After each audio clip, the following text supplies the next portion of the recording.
notice that all experience is accompanied by the fact of being aware.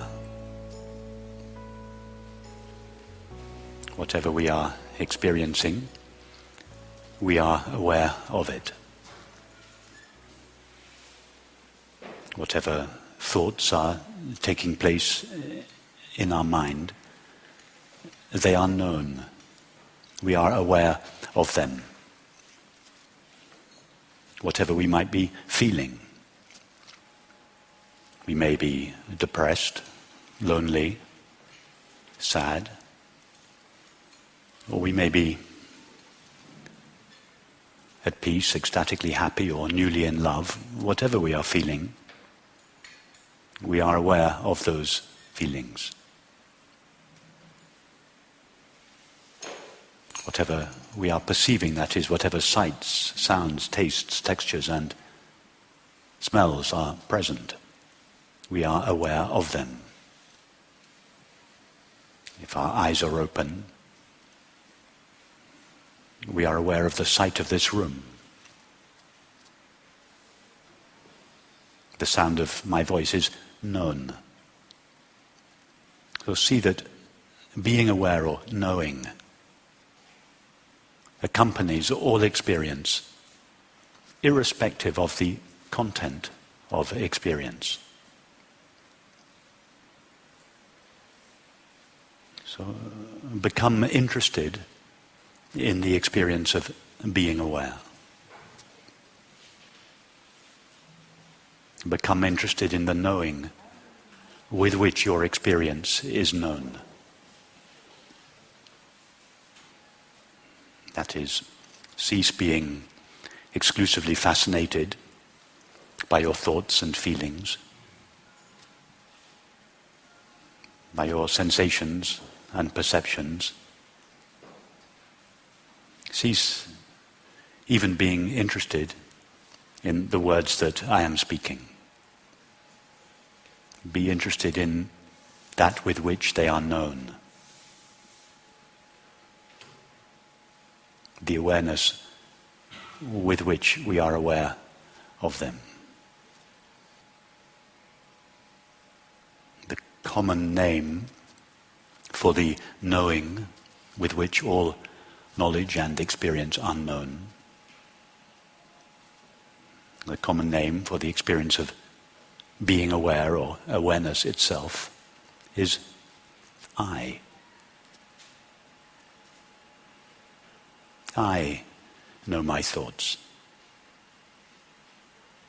I am aware of my feelings and sensations. I perceive the world. In other words, when I suggest be aware of the knowing with which your experience is known, or be aware of the experience of being aware, it's another way of saying simply, be aware of yourself. Be aware of that to which we refer when we say I. Not the thoughts that we have, not the feelings, sensations, and perceptions that come and go in our experience. But I, the knowing element, the aware element in all experience. Now, when I say become aware of yourself or become aware of the experience of being aware, due to the limitations of language, I subtly suggest that you are one thing and awareness is something else that you can be aware of, in the same way that you are aware of the sound of my voice or the sight of this room. I don't mean to imply that. You are the awareness. I am the awareness with which all knowledge and experience are known. So I am speaking to you, awareness. You, awareness. Cease, for the time being, shining the light of your knowing, shining your attention on the objects of experience. And come back to yourself. I'm saying to awareness, be aware of yourself, be aware of being aware. Awareness is knowledge of itself. Being aware of being aware is a unique experience. It is the only experience there is. The only experience there is that does not take place in subject-object relationship. The I that knows is the I that is known. The sun that illuminates is the sun that is illuminated. All other knowledge and experience take place in duality. I know my thoughts. I love you. I perceive the tree. A subject knowing, feeling, or perceiving an object.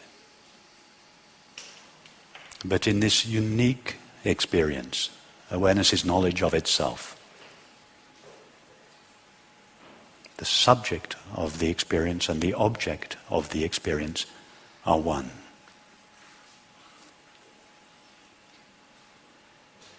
So don't try to find yourself, don't try to find the experience of being aware as an object of experience, as one might find a thought, a feeling, a sensation, or a perception.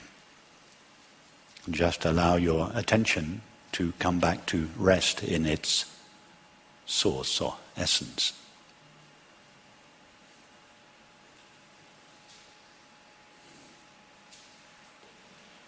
Being aware of being aware doesn't seem to be much from the point of view of the object-knowing mind. But if we are being aware of the experience of being aware, if we are knowing the knowing with which all knowledge and experience are known, we are engaged in the highest form of prayer or meditation there is. It is the meditation for which all other meditations are a preparation.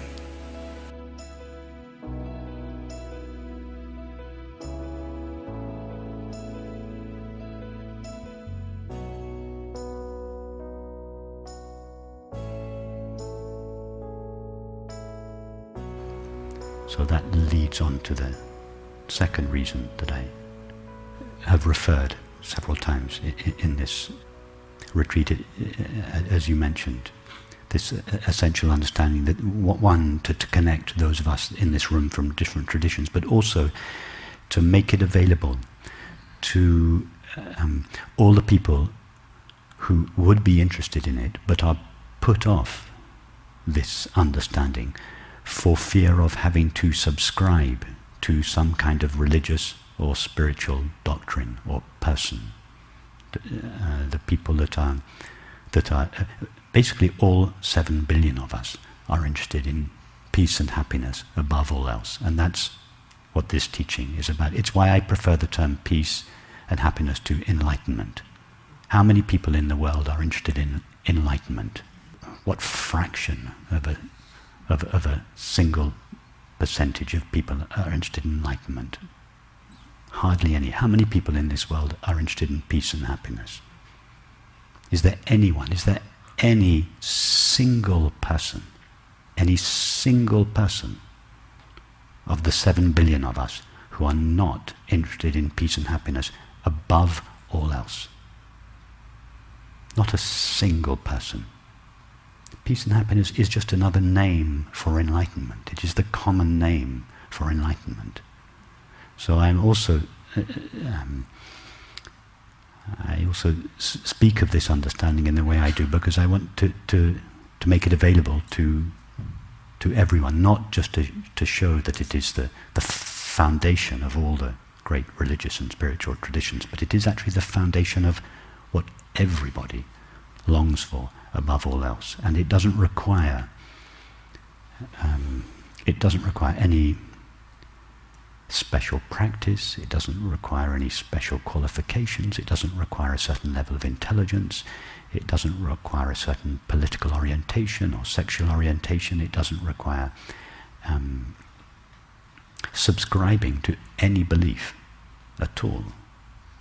It doesn't require being devoted to a teacher or to a tradition. It doesn't require affiliating oneself with any particular teacher or any particular teaching. It is freely available to everyone. So that's why I try to speak of it in these ways, to show that it is not something beyond experience. We so often hear this phrase in the spiritual traditions, beyond the mind. There is nothing beyond the mind. Try now to leave the field of mind in which your experience appears. It's like trying to leave space. There's nothing beyond the mind. It is prior to mind. It is not something we have to go towards. It is something that everybody can find just by taking the thought, I am, and going to that in their experience to which that thought refers. It is not an enlightened self. It is the light of the self. And that light shines equally brightly in all people, at all times, under all circumstances and in all situations.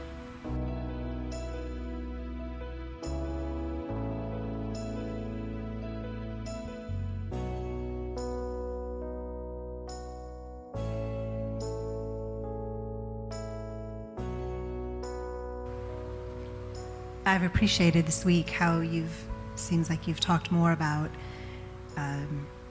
emphasizing how this is not extraordinary. This experience, it's natural. It's an ordinary experience. Yes. I feel that so many people in the world would be... So, yes, that is said in response to two situations. One, for those of us that, as many people here who have been on a spiritual, deeply involved in a spiritual path for many years, for many decades in some cases. So it is, I'm trying to draw attention to the essence of each of these traditions. I'm trying to speak about what is common to them, not what is different about them. Somebody once asked me, what is the connection between this teaching and Tibetan Buddhism? And I said, if you remove everything Tibetan and everything Buddhist from Tibetan Buddhism, you get this teaching.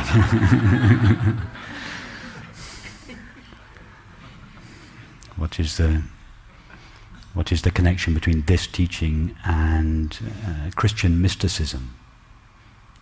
If you remove everything that is mystical and everything that is Christian from Christian mysticism, this understanding. And everything that is non-dual. And if you remove everything that is Advaitic and Vedantic from the Advaita Vedantic tradition, you get this teaching. And if you remove all the packaging, the cultural packaging, the 21st century Western cultural packaging from this teaching, you get the nameless, priceless jewel that is the foundation of all religious and spiritual traditions, and is not only the foundation of peace in all individuals, it is the one knowledge upon which world peace could be based, because it is the only experience that all people, irrespective of their nationality, their race, their creed, their gender, their political persuasion, irrespective of all their conditioning, it's the one experience upon which everyone, without exception, can agree, and therefore it must be the basis, the starting point for world peace.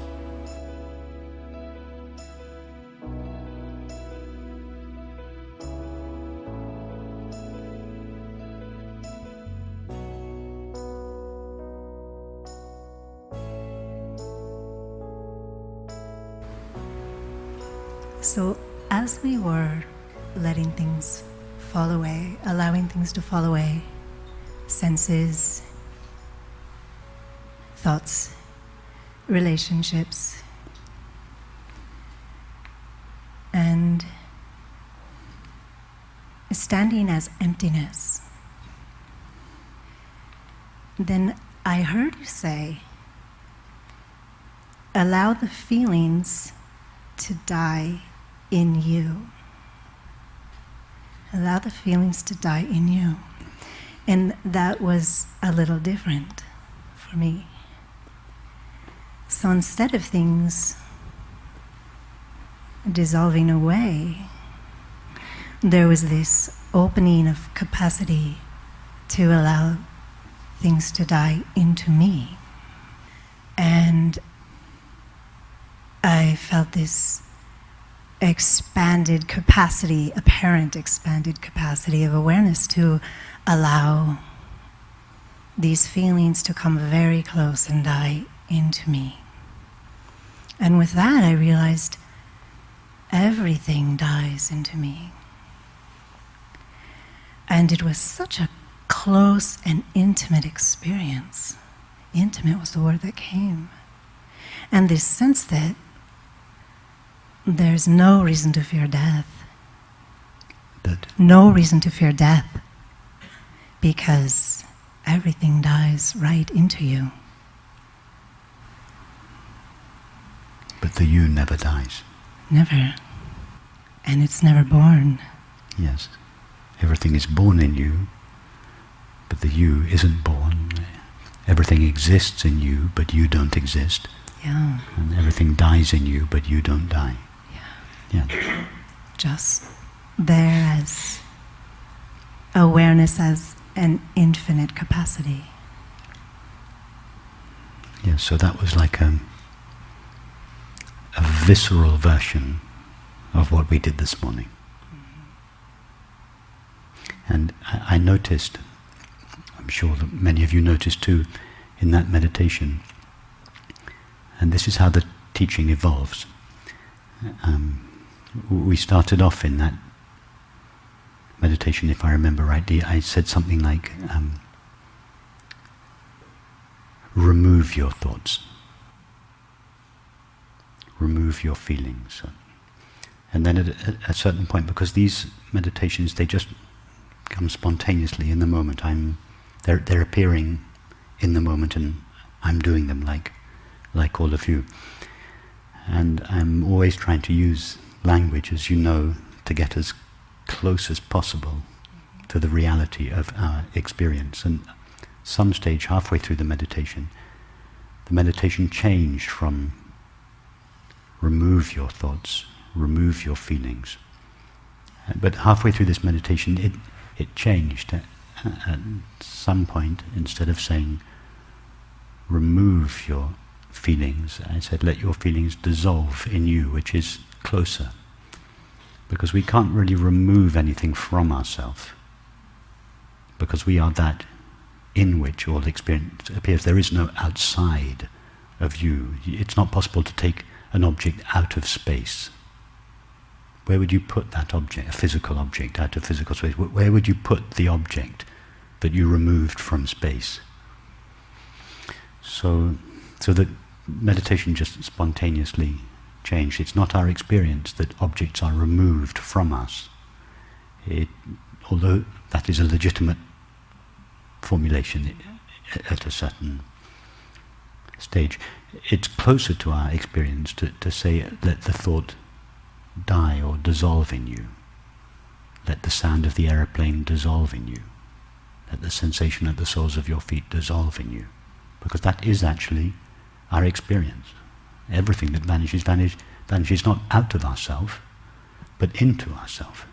Right, and that's what was so helpful for me, was before everything was dissolving, kind of away in a subtle way. Yes, yes. And likewise, when any experience arises,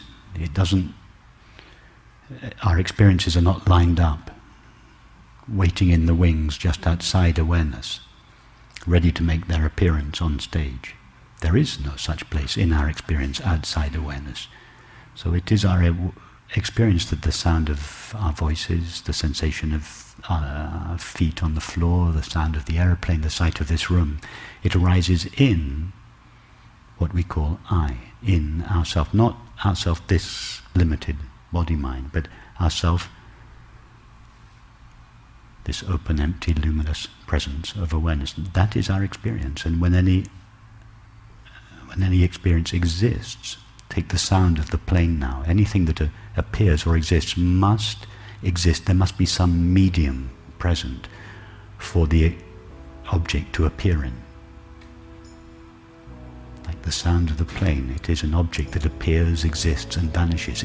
In what is it appearing? In what we call myself. What did it emerge out of? In what we call myself.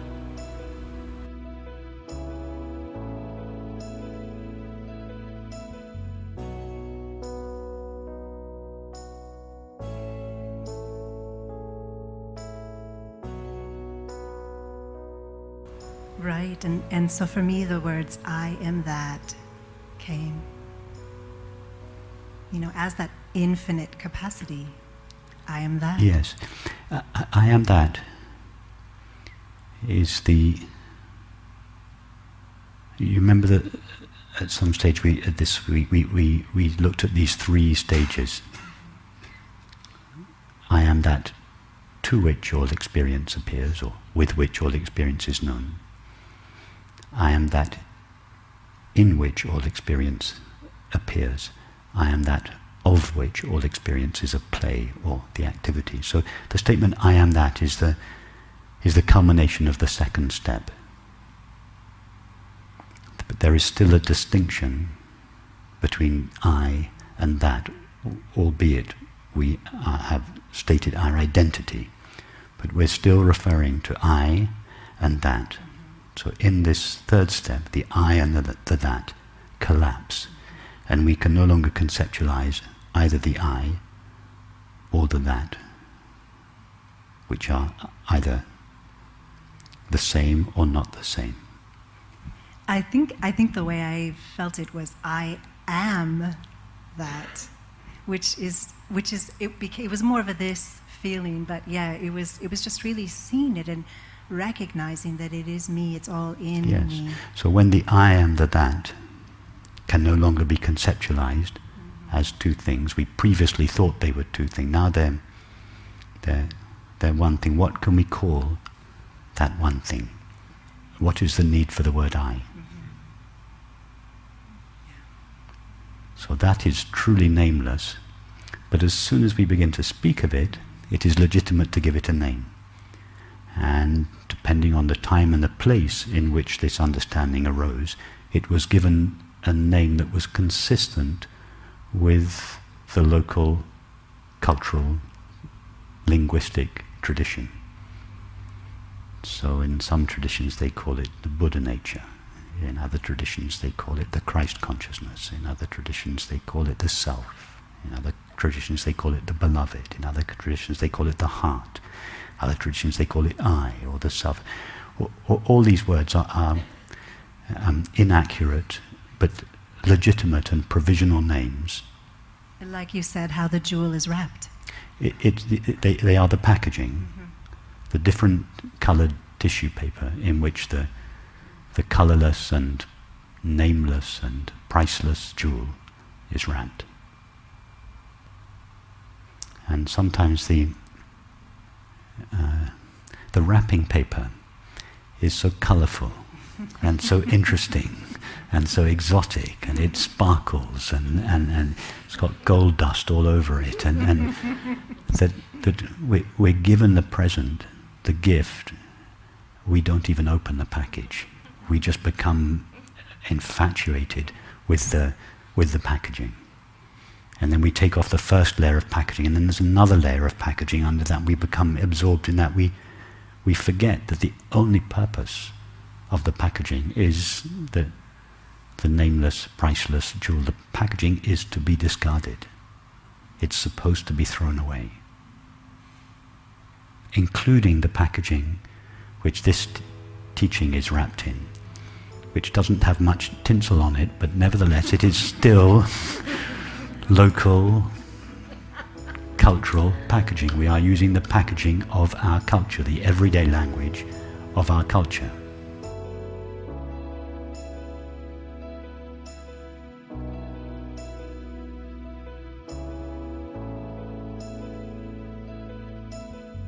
It is freely available to everyone, so that's why I try to speak of it in these ways,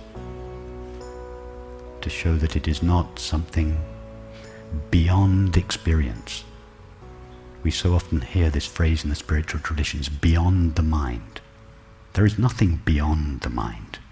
Try now to leave the field of mind in which your experience appears. It's like trying to leave space. There's nothing beyond the mind. It is prior to mind. It is not something we have to go towards. It is something that everybody can find just by taking the thought, I am, and going to that, in their experience, to which that thought refers. It is not an enlightened self. It is the light of the self. And that light shines equally brightly in all people, at all times, under all circumstances and in all situations. All that is necessary is to see clearly the nature of that to which we refer when we say simply, I am, before what I am has been qualified or conditioned by experience. All the great religious and spiritual traditions are based upon that simple knowledge alone.